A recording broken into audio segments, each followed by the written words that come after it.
load the paper in the machine, please remember that the mark should point to us.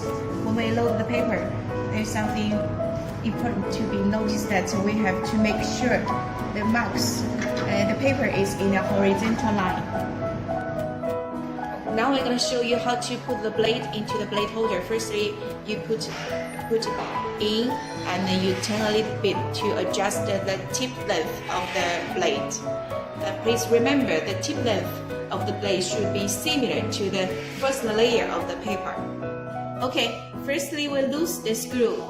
Now we put the holder into the machine, and then we press it, and then we tighten the screw. Okay, now we're gonna do the test cutting.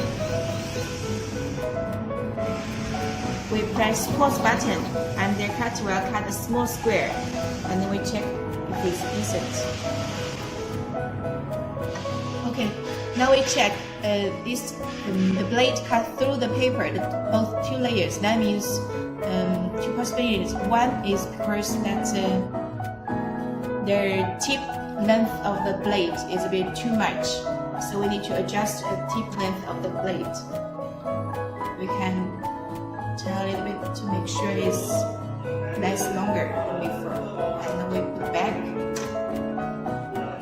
screw it tight,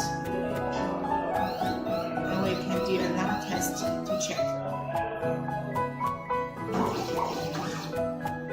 Okay, we're gonna check again.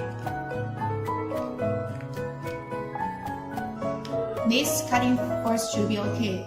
Okay, now we change another paper.